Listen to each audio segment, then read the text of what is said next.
Muy buen martes 13, no te cases ni te embarques. ¿Cómo andan en esta jornada maravillosa? Una semana con mucho sol, la semana que viene posiblemente nuevamente con lluvia. Recordemos que hoy hemos tenido un montón de cosas muy interesantes. De hecho, nos estaban contando desde la cooperativa que hubo mucho inconveniente con el tema de la tormenta.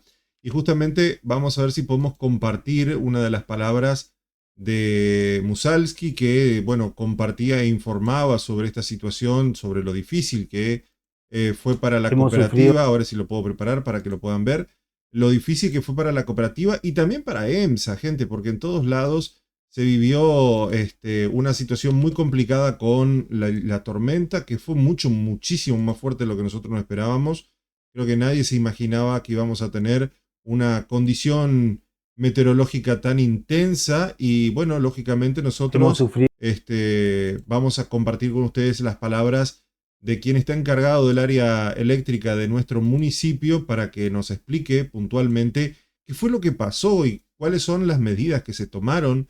EMSA, como les decía, en San Vicente restituyó la luz ayer a las 18, 19 horas después de que el viernes al mediodía se cortara la energía eléctrica. Imagínense el tiempo que muchas personas en colonias y en zonas rurales de San Vicente, el Soberbio, se han quedado sin luz debido a esto que parecía ser una lluvia más, terminó siendo un mesociclón más o menos, una cosa increíble.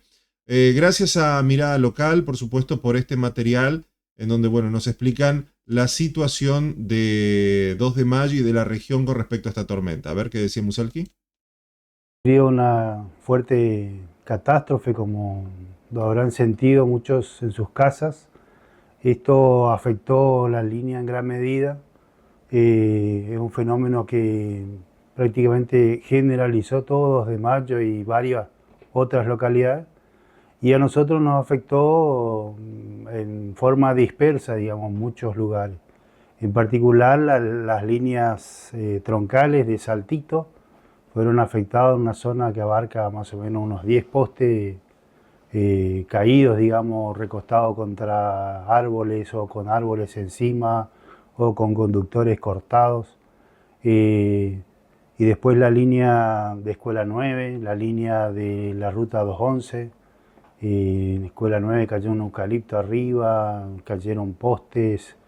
Bueno, y como ustedes habrán escuchado las noticias, también mucha voladura de techo. Acá en Misiones tenemos la particularidad de que todo nuestro entorno está lleno de árboles y eso hace que, bueno, que la línea sea parte de ese entorno y se vea afectado cuando hay estos fenómenos. En particular, estamos concluyendo hoy lunes a la tarde, digamos, todavía tenemos algunas tareas pendientes para restablecer el servicio a cada domicilio. Después nos queda todo el tendal, porque este restablecimiento es un restablecimiento con técnicas provisorias que después demandan todo el mantenimiento de reemplazar un poste quebrado que quedó escorado o enriendado, y esa tarea nos va a llevar todavía un buen tiempo. Pero tratamos de que llegue la energía a todos los vecinos. Sabemos que es un bien preciado hoy en día, necesario, y no hacemos distinción a nadie para decir que bueno, fuimos acá primero, allá segundo. Tratamos de solucionar primero los temas más generales que afectan a más personas y después, yendo a lo más particular, lamentablemente alguien que vive en el fondo se habrá visto mucho más afectado, porque llegamos por ahí un poco solucionando hasta llegar a su domicilio, y esas cuestiones a veces se malentienden, o como es ver distorsionado el trabajo de los muchachos. La verdad que hay que sacar el sombrero a la gente que nos estuvo colaborando estos días. Muchos de los vecinos, nuestro personal trabajó desde las 5 de la mañana hasta las 9 de la noche, los 4 días, digamos.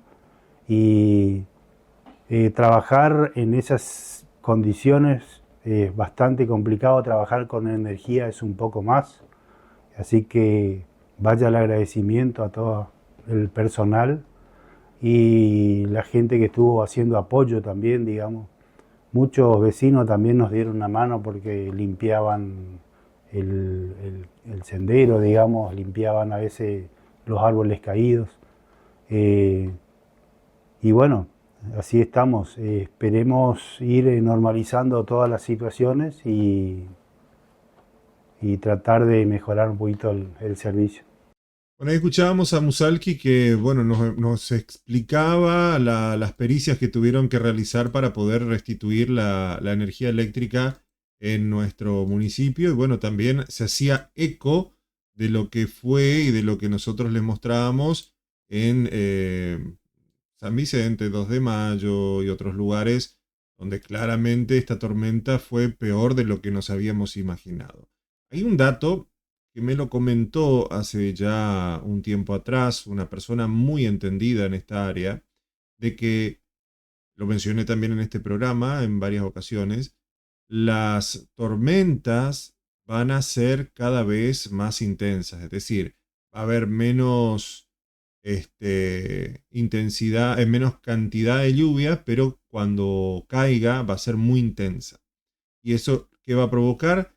Que vaya a caer primero mucha agua en pocos minutos, esto es la avenida Constitución en San Vicente, y luego lógicamente que hayan vientos muy intensos. Esto creo que es en un barrio donde está un poste telefónico todavía acá en 2 de Mayo eh, sin arreglar, está ahí y no lo puede tocar nadie porque como es de una empresa telefónica por leyes federales no se puede tocar, entonces queda ahí sujetada por los cables, pero puede pasar una tragedia, es inevitable, una situación compleja.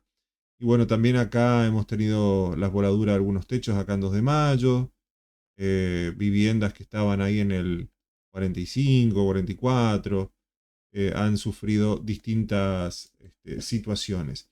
Pero a lo que voy es que cada vez va a ser más intensa las tormentas. Esto viene así desde el año 2012, 2013, donde ya nos advertían que esto iba a ser así.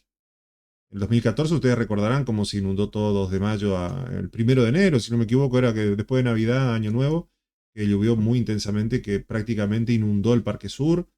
Y a partir de entonces empezó a haber una cantidad de tormentas terribles con pérdidas de vida humana impresionantes. Un poco antes incluso también habíamos tenido la situación ahí en Santa Rosa, en San Pedro.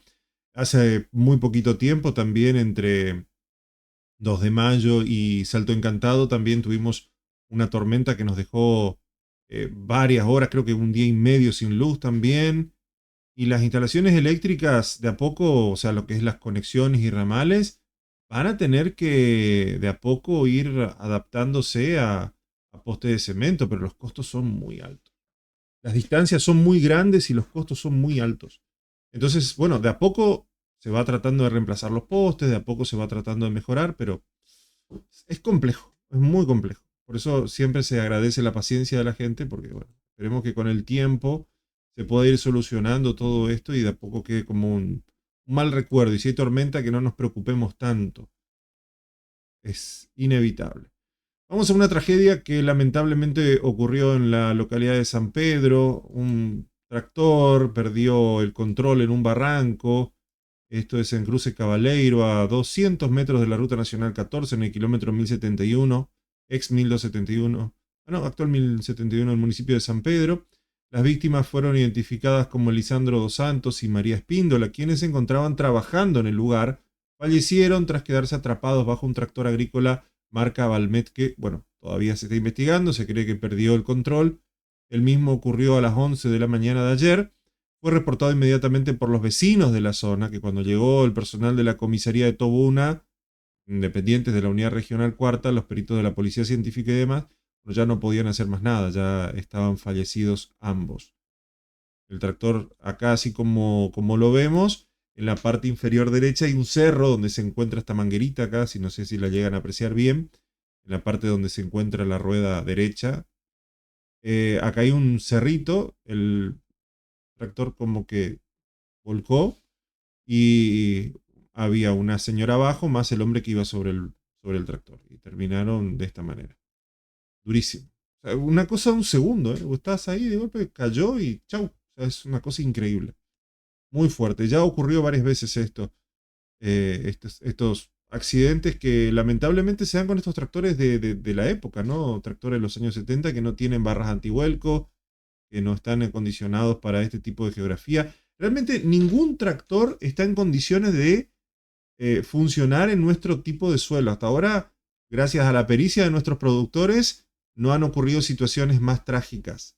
Pero créanme que es muy complejo conducir un tractor en nuestra región.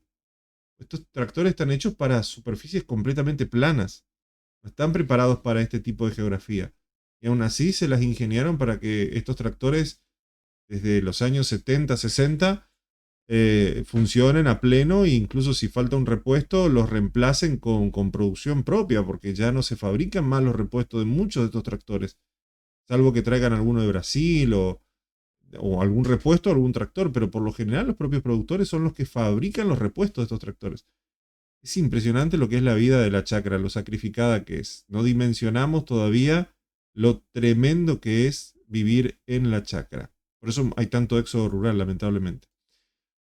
3 demorados, droga y vehículo incautado tras persecución en El Soberbio. Un operativo conjunto entre la policía y gendarmería culminó en la noche del lunes con 3 personas detenidas, secuestro de estupefaciente, dinero, equipos de comunicaciones y uno de los cuales tenía un pedido de secuestro por robo en la ciudad de Buenos Aires. Cerca de las 19:15 comenzó esto, donde un Volkswagen Saveiro y un Peugeot 207 evadieron un control de gendarmería, esto sobre la ruta provincial 3 a la altura del Soberbio.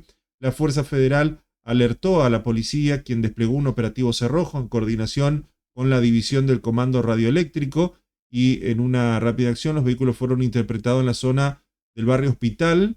Los uniformados demoraron a 3 hombres, Lucas de 25, Eli de 31, oriundos del Dorado, y José Carlos de 46, domiciliado en El Soberbio. Durante la verificación de los vehículos se constató que el Saveiro presentaba pedido de secuestro vigente por robo en Buenos Aires. Había en su interior sistemas de radiocomunicación, que no es muy caro, un sistema de comunicación tipo walkie-talkie, ¿no?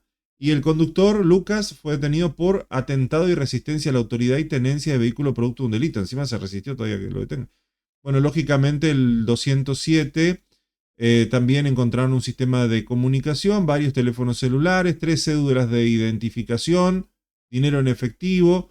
Se encontró básicamente cocaína dentro del vehículo y los involucrados fueron notificados en causas judiciales abiertas que tenían por pedido de detención y demás.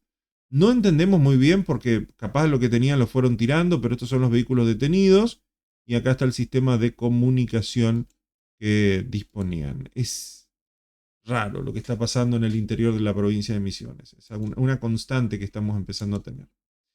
Bien, vamos a choque en cadena, deja un auto volcado y hubo personas lesionadas. Como ustedes sabrán, pasando el puente peatonal en San Vicente, que ahora está en reparaciones, está en condiciones paupérrimas el puente peatonal que está sobre la Ruta Nacional 14, después de la rotonda sur de San Vicente, como quien va a San Vicente Fracrán.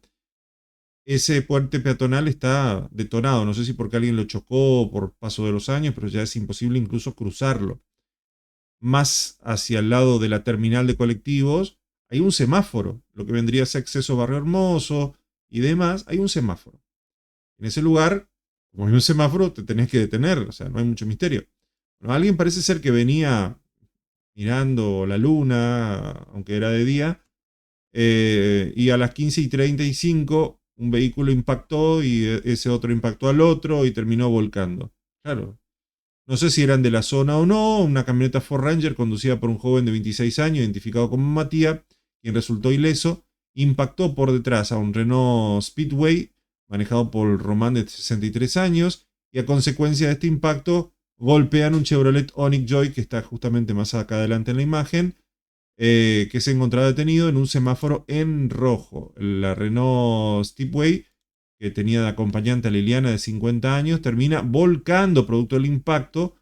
Tanto Román como Liliana sufrieron lesiones, fueron asistidos tanto por bomberos como por policía. Fueron llevados al hospital donde, bueno, diagnosticaron que tenían distintas lesiones. Y en el Chevrolet había un hombre de 48 años y un menor de 10 años identificado como Lionel, que por suerte resultaron ilesos. Pero bueno, venía totalmente distraído aparentemente, no se recordó o no sabía que había un semáforo ahí. Y cuando alzó la vista estaba ya ahí enfrente y ¡boom! O si los vio, dijo, yo sigo avanzando. Encima están las tachas a la izquierda, lo que le dicen las tortuguitas, que no te permite esquivar. Porque donde vos pisas eso, se te va. Y el semáforo impide que incluso vehículos de frente vengan, así que solamente para el cruce en esa zona, porque es una zona peligrosa. Es que a veces el remedio es más peligroso que la enfermedad, no sé. Es algo rarísimo lo que estuvo pasando en San Vicente. Tenemos creo que más información. Millonario robo en El Dorado, le vaciaron la camioneta a un empresario mientras hacía ejercicio. ¿Quién va a hacer ejercicio con tanto dinero encima? Este señor únicamente, yo no me acuerdo que otra persona. Bueno, la cuestión es que un empresario de la zona norte fue víctima de un robo muy audaz cuando desconocidos forzaron su vehículo y se alzaron con una suma millonaria. En realidad, si te pones a pensar, prácticamente cualquier robo últimamente es millonario. Claro, te roban un buen celular, ya es un robo millonario. Una moto ni hablar, un auto, cualquier cosa es un robo millonario últimamente. Bueno, un empresario de la zona norte fue víctima de este robo audaz. Se alzaron con mucho dinero de distintas monedas, tanto nacionales como extranjeras. El hecho se está investigando está siendo investigado por la Unidad Regional Tercera de la Policía. La víctima fue identificada como Enrique, titular de la firma GP Energic, presidente de la Asociación Maderera de la Mayadap, quien rectificó una denuncia en la comisaría tercera del Dorado. Según relató, él estaba en el barrio Aeroclub, donde deja estacionada su camioneta Ford Ranger para realizar actividades físicas. Cuando volvía, se encontró con la puerta del conductor violentada, el interior prácticamente revuelto, y los ladrones se llevaron 1.500.000 pesos en efectivo, 10.000 reales, 5.000 dólares, que estaban guardados dentro del vehículo, y también llevaron una notebook, un pendrive, cheques de origen brasileño y documentación personal. Los 5.000 dólares son 5 millones, 6.500.000, los 10.000 reales, bueno, se llevaron una buena suma. Y fuertes policiales indicaron que tras la denuncia hicieron rastrillaje con resultados negativos hasta el momento. ¿Ok? Vayas ejercicio con tanta plata. Tensión en Posada, encontraron una granada en una casa y evaluaron evacuar un barrio entero para el dicho operativo que fue de alto riesgo el martes. Creo que eso igual es una granada de entrenamiento, no es una granada con espoleta, ¿no? Luego de que la policía de Misiones encontrara una granada en el interior de una vivienda, situación que motivó la inmediata evacuación de la zona y la intervención de la división de explosivos, que logró retirar el artefacto sin incidentes. Eh, la alerta se activó por la denuncia que daba cuenta de la presencia del artefacto. No sé si las personas no sabían que la granada estaba en su casa.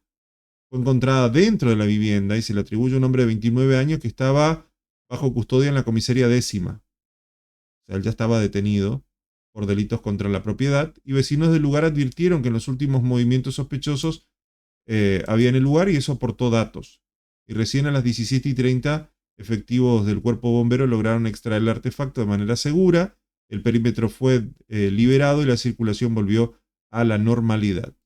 Pero es una granada de los años 60, 70. Yo creo que son granadas de entrenamiento. O sea, explotan, pero no tienen adentro los perdigones que son propios de la metralla propia de las granadas, ¿no? O al menos eso es lo que pienso. Se había encontrado una como esta, por ahí ustedes no se acordarán, pero una granada de esta característica se encontró en las piletas de lavarmano, digamos, del baño de la terminal de 2 de Mayo, hace unos años atrás.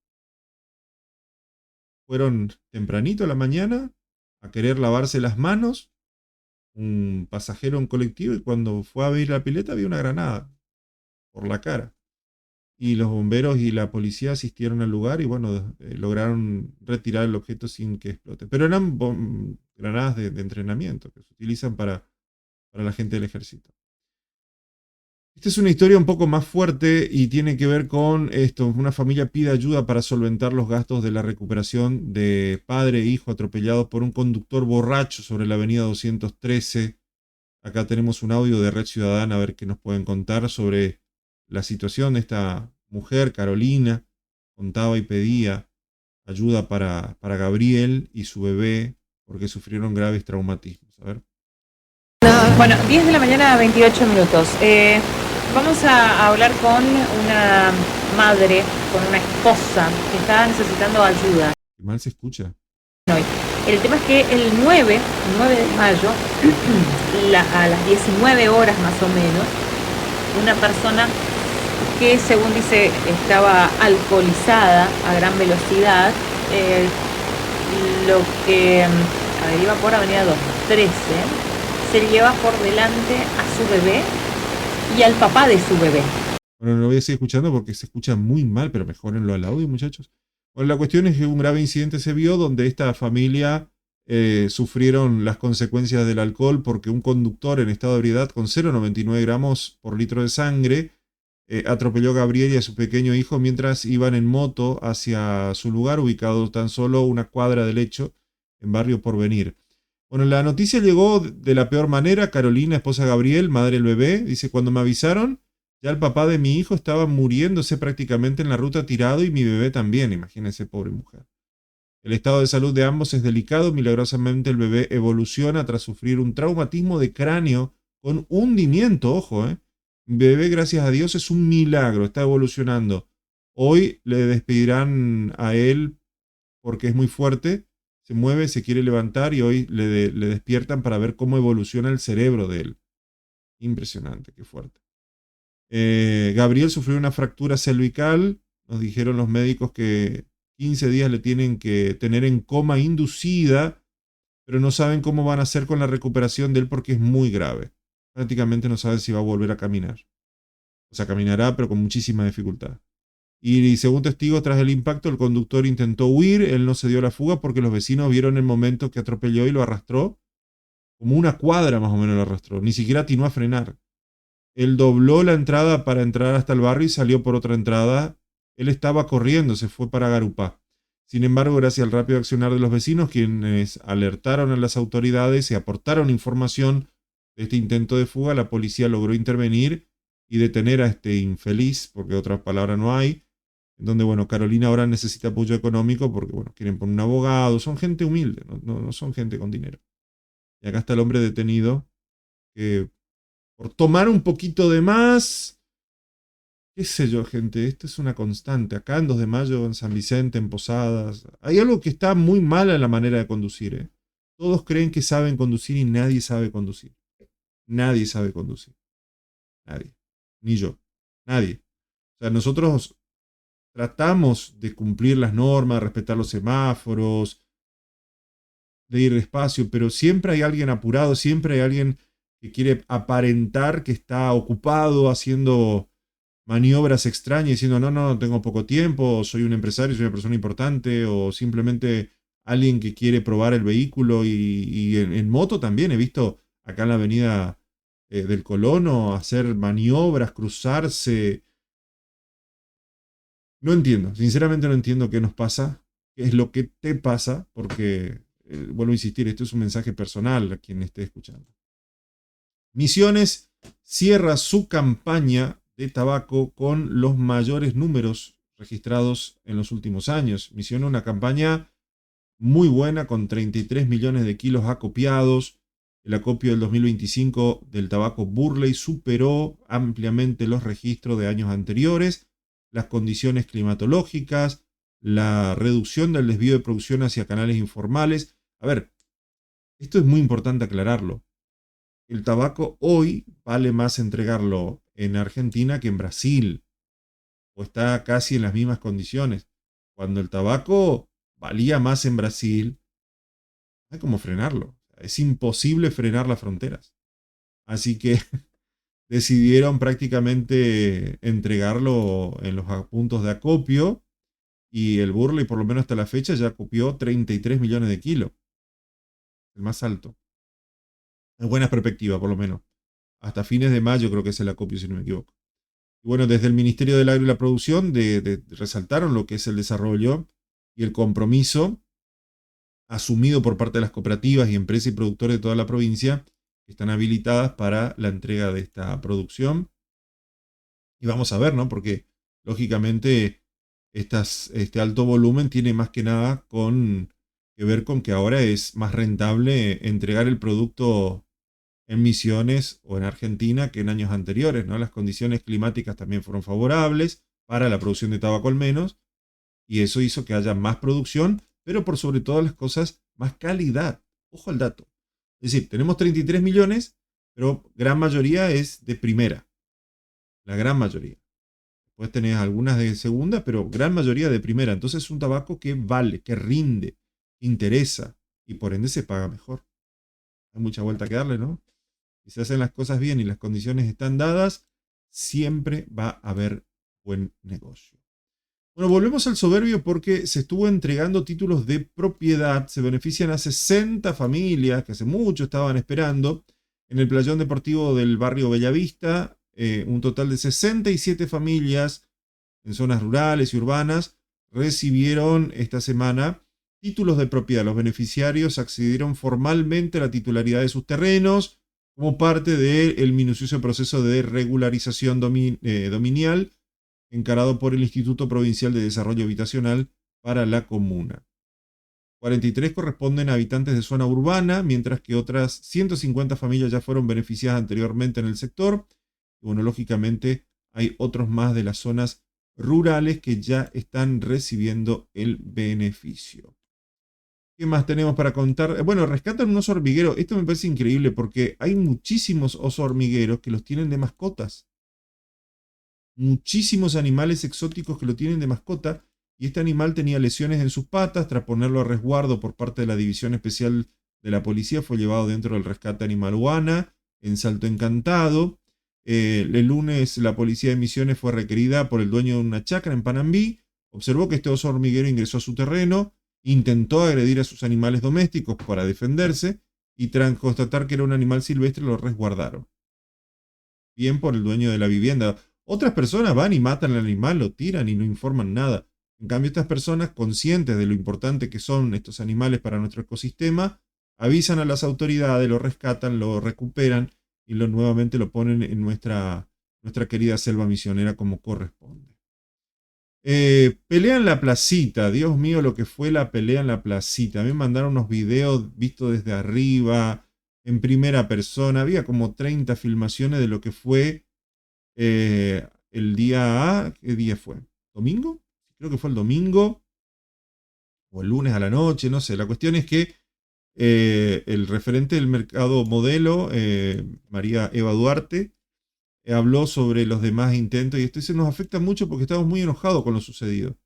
No eran, digamos, gente de las placitas los que pelearon ahí, eran personas que eran locatarios, que estaban alquilando. Bueno, vamos a ver qué nos decía. Tan desagradable que nos tocó vivir el día sábado. Sí, día sábado fue. Ahora, no sé si es una noticia tan importante, evidentemente sí, no sé si como para ponerlo en tapa de diario como pasó, pero preocupa porque hubo detonaciones mientras esta gente estaba peleando. Dice que de un aire comprimido, yo no creo. Sonaba un poco más fuerte y con varios tiros repetitivos. Capaz era un 22 a gas modificado para, o sea, era un arma de empuñadura a gas para tirar balines, modificado para 22. Es lo que por ahí se especula, o al menos lo que dicen. Pero las detonaciones que se escuchaban en los videos parecía ser un arma un poco más grande en cuanto a calibre. A ver qué nos decían. La verdad que eso superó todas las expectativas. Siempre hay diferencia entre locatarios, entre compañeros de trabajo, pero esto superó todas las expectativas. Ajá. La cual nos hace... A ver, ¿hay expectativas cuando... O sea, ellos están ansiosos porque esto ocurra? Grandemente a toda la gente trabajadora, porque ese problema que se generó no era de locatario, eran de los ayudantes de los locatarios, que son gente que tienen problemas en otro lado y los vienen a buscar acá y nos involucran a todos.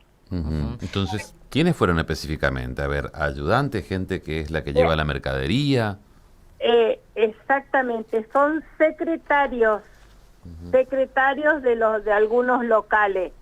Pero bueno, hoy estaba yo analizando esa situación y yo llegué a la conclusión de que si un secretario busca problemas, hace problemas, genera inconveniente con los otros locatarios, con los otros compañeros, el único responsable es el patrón, el dueño del local, Sí, Sí, sí, porque le permite a su gente que generen todo ese malestar entre compañeros.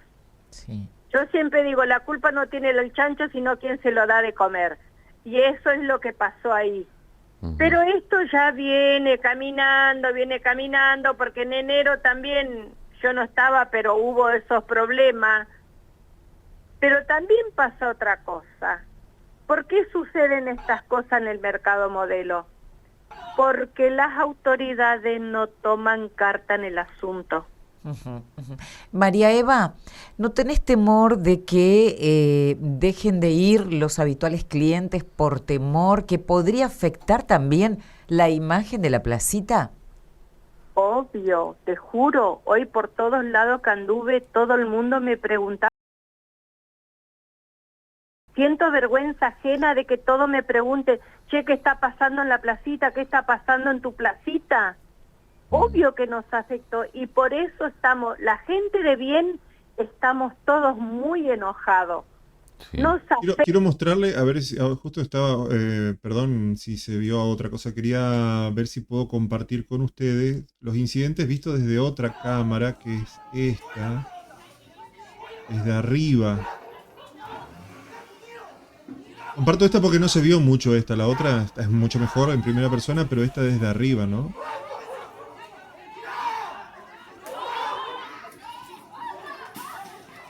Y ahora se escuchan las detonaciones.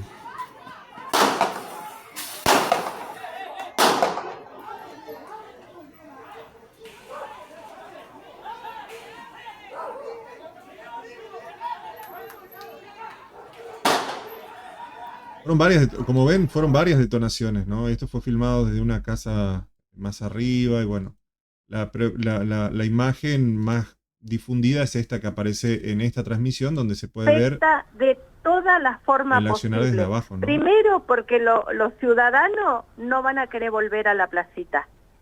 Y no, Eso no. es una base fundamental. y no. Y nosotros, los trabajadores de bien, los locatarios viejos, que vivimos de eso, nos sentimos muy afectados, muy afectados.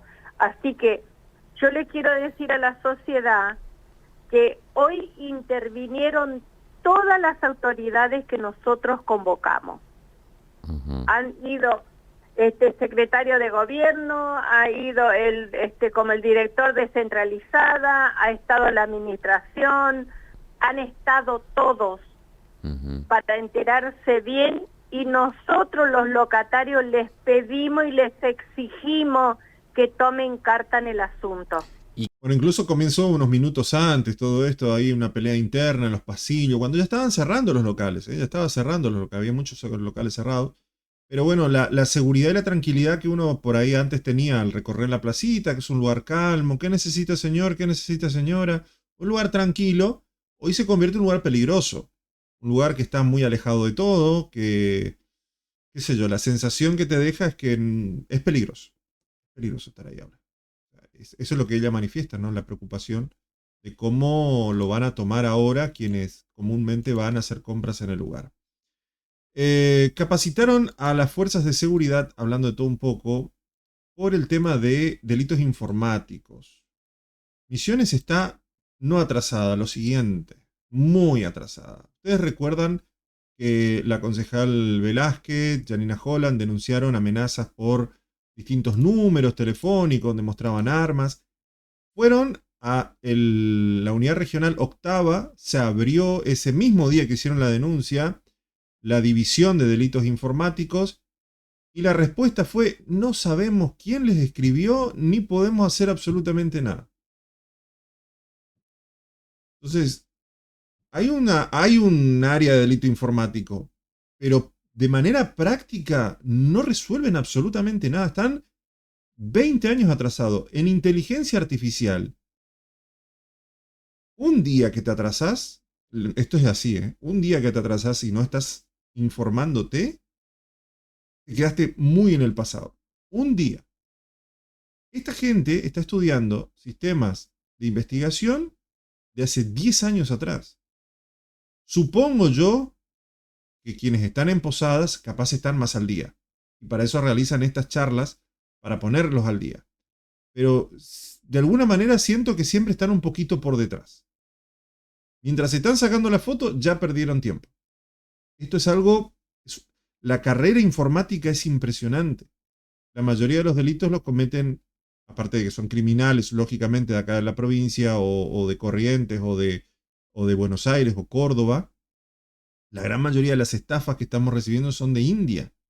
No hay cómo competir con un hindú, o sea, no hay forma. Es imposible. Pero eso por nombrar alguna de las cosas, porque yo creo que apuntan a otra. Porque ellos hablan de lo que son las evidencias judiciales, todo lo que es la parte criminalística que hay con las nuevas leyes, y así es como esta jornada de capacitación destinada a reforzar, a enfrentarse a sistemas de delitos informáticos que son más comunes.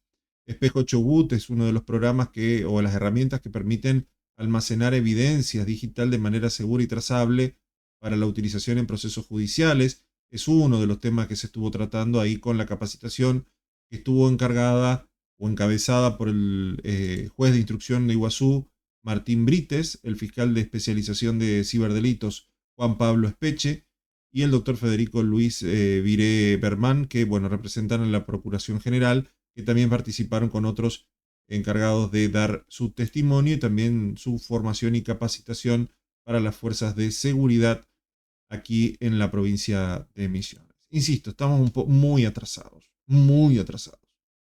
Y cuando digo muy, es muy. Bueno, celebro que se hagan estas reuniones, ¿no? Acortan un poco la distancia. Piden asistencia para familias de comunidad aborigen en Alecrín, que, fueron damnificadas por el temporal. Esto era para ponerlo un poquito antes, porque son 20 familias. Fíjense lo que era los árboles, cómo se quebraron, ¿no? Es impresionante. Y en esa oportunidad también esta gente fue atacada por el temporal, pero a las 3:30 de la tarde. Muy diferente de lo que nosotros pasamos el viernes, que fue al mediodía. Están ahí las familias de esta comunidad pidiendo asistencia. Violento choque frontal hoy entre un micro y un camión en San Miguel del Monte. Al menos 4 muertos y 16 heridos. Ocurrió en ruta 3 a la altura del kilómetro 132. Personal de bomberos y la policía bonaerense trabajan en el lugar. Hay 6 personas internadas en estado grave. En un hecho que ocurrió, vuelvo a insistir, en la mañana de hoy. La localidad bonaerense San Miguel del Monte fue escenario de este violento choque frontal entre un micro de larga distancia y un camión. 4 personas fallecieron, 16 heridos. Ocurrió a las 5:10 de la madrugada en la ruta nacional 3 a la altura del kilómetro 132. Un ómnibus de la empresa Cóndor Estrella. Un camión ambos colisionaron de frente. Los primeros datos hasta el momento, según lo que dicen acá, es que el micro circulaba en sentido de la ciudad de Buenos Aires. El camión se cruzó de carril, aparentemente para cruzar a otro, y ahí impactó de frente con el colectivo. Las víctimas fatales todavía no fueron establecidas las identidades de las mismas. El rescate de los pasajeros del micro fue bastante trabajoso, imagínense. Acá creo que hay algunas imágenes, a ver. La formación es urgente, nos lleva a la ruta 3 a la altura del kilómetro 132 por este choque entre un camión y un micro. Ahí vemos las imágenes de este choque que ocurrió en el kilómetro 132 de la ruta nacional número 3.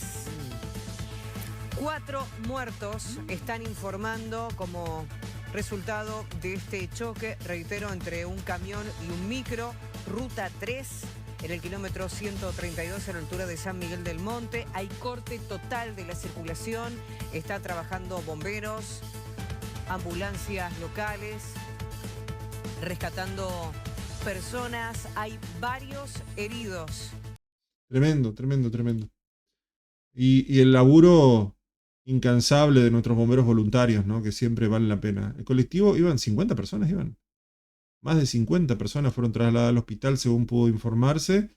Y cerca de las 5 de la mañana, imagínense para trasladar a 50 personas el laburo que tuvo que ser mañana intensa.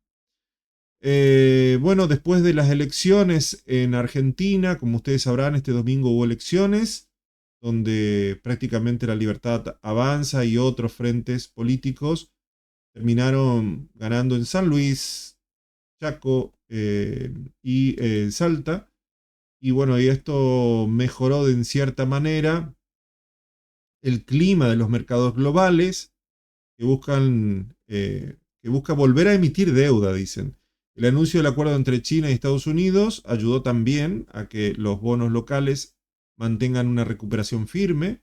China y Estados Unidos llegaron a un acuerdo del 130% de tasas bajaron a 20 y China bajó al 10, nuevamente con Estados Unidos. Y bueno, podría haber un encuentro entre el presidente de Estados Unidos y de China en los próximos días para tratar de saldar situaciones y evitar que la cosa escale. Y los accionistas argentinos han tenido un repunte impresionante. El riesgo país baja a los 650 puntos básicos. Entendamos que estaban 938, si no me equivoco, y bajó a 650. Eso así. ¡Pum! Bajó el riesgo país, bajó el dólar. Prácticamente ya nadie habla más del dólar. Dólar paralelo y dólar blue, o sea, el dólar blue y el dólar oficial, o el paralelo y el oficial, prácticamente están igual, no hay diferencia. Se terminó el puré que se hacía antes, se le decía así, porque comprabas el dólar oficial barato y lo vendía en el mercado informal caro y tenías esa diferencia. Eso se llama dólar puré. Bueno, ya no hay más dólar puré, prácticamente no hay diferencia entre el dólar blue y el oficial. Está en 1100, a ver, ya les digo exactamente a cuánto está. Sí, 1190 más o menos. Y nuestra categoría también mejoró. Pasamos de CCC a CCC+. Parece una pavada, pero es un montón. Y el dólar flotando en dos bandas se mantiene más en el piso que en el techo. Recuerden que el piso y el techo se van a ir extendiendo. El piso y el techo se van a ir extendiendo con el paso de los meses. Cada mes 1%. Un por ciento más para arriba y 1% más para abajo. Cada vez las bandas se van a ir separando hasta que dejen de existir. Y el dólar esté completamente libre. ¿Qué quiere decir eso? Que el Banco Central no va a intervenir y ni sé si va a existir el Banco Central para cuando eso ocurra. Cambiamos de tema. Incendio forestal en la Patagonia. El fuego arrasó más de 31.000 hectáreas según un informe. El trabajo realizado por Greenpeace, que documentó una temporada de destrucción sin precedente en el ecosistema del sur argentino, como es el escenario cada vez más crítico, según dicen los expertos. 2025 fue un año terrible. Entre octubre del 2024 y marzo del 2025, 31.722 hectáreas se incendiaron. Todos, gran mayoría, fueron incendios provocados con intención de adquirir tierra a bajo costo. Tremendo lo que está pasando en el sur de la Argentina. Pañales del PAMI, la trama detrás de la millonaria licitación y las acusaciones de cartelización del gobierno, donde decía que entregaban pañales para adultos, pero los revendían en Marketplace, o sea, en Facebook. Y el Instituto Nacional de Seguridad Social, Jubilados y Pensionados, más conocido como PAMI, Esteban Leguizamón, cerró días atrás la tercera licitación más costosa y ahora se van a entregar a domicilio los pañales para que no haya más intermediarios y evitar que este sistema se termine llevando un montón de dinero innecesariamente y que los que lo reciban realmente en las manos y no que se lo utilice para venderlo como lo estaban haciendo según las investigaciones del gobierno. Encontró un montón de los pañales que se supone que tenían que ir en manos. No es que los abuelos los recibían y los revendían. Eran quienes tenían que distribuirlos los que los recibían y los ponían a vender a bajo costo. Y los abuelos, al no recibir los pañales, los compraba por Facebook. Claro, le correspondían gratuitamente. Nada, es impresionante los negocios que se hacen en Argentina. Luego de perder las elecciones en Chaco, Capitanich aseguró que no puede hacer más política en la Argentina. Prácticamente el electorado lo jubiló. En Chaco, el frente que integra el gobernador Leandro Sdero ganó las elecciones legislativas y relegó al segundo lugar al peronismo encabezado por Jorge Coqui Capitanich. Y así en varios otros lugares más. ¿Y alguna otra cosita más? Elecciones en Jujuy. Bueno, lógicamente en Jujuy también hubo una situación bastante parecida, donde la Libertad Avanza logró tener consolidado un poco más su presencia política. Un partido que comenzó siendo de 2 personas, termina hoy teniendo de a poco mayor presencia en todo el país. De a poco, no en todos lados. Bien, señoras y señores, nos vamos. Hoy nos extendimos más de la cuenta, pero es que había mucha información. Recuerden, no va a haber sesión de Consejo Deliberante mañana, no hay temas, o sea, no hay cosas para tratar. Hay varios pedidos que todavía ni siquiera han sido respondidos por el Ejecutivo Municipal. Hay cosas que quedaron pendientes que deberían ser tratadas, pero ¿qué quieren que les diga? Así que no va a haber sesión mañana y nosotros nos estaremos encontrando el viernes a partir de las 20 para seguir trayéndoles más información del ámbito local, provincial, nacional e internacional. Muchas gracias por su presencia, por su paciencia. Vamos a estar subiendo ahora, ahí estuve hablando con Lucas, vamos a estar subiendo Mirada Local también a nuestro canal de YouTube de la cooperativa para que lo puedan ver, porque hay mucho material muy interesante. La idea es que todos los programas que se hacen en nuestro canal, Canal 100 de la cooperativa, estén en el canal de YouTube de la cooperativa para que lo puedan ver cuando quieran. Eso también refuerza un montón nuestra cultura, porque hay muchas charlas, entrevistas, que son muy importantes, que tienen que quedar ahí como registro fílmico y que, bueno, lógicamente les sirva también a ustedes, qué sé yo, hasta a los chicos para hacer un trabajo de escuela. Está muy bueno realmente. Muchos han entrado al canal de YouTube para ver la historia del saltito, por ejemplo, o para ver alguna noticia que por ahí quedó en una fecha. También nos ven a nosotros. Así que muchísimas gracias por acompañarnos y por estar junto con nosotros, tanto en Canal 100 como en nuestro canal de YouTube. Ahora sí, nos estamos encontrando el viernes a las 20. Recuerda que el programa del viernes repite el sábado a las 20. Y nosotros, como siempre, martes a las 13, viernes a las 20 estamos trayéndoles, como siempre, resumen de noticias aquí en este espacio que hemos armado para que usted esté al tanto de todo lo que ocurre en los últimos días, en las últimas horas. Hasta luego y que tenga una muy buena semana. Chau, chau.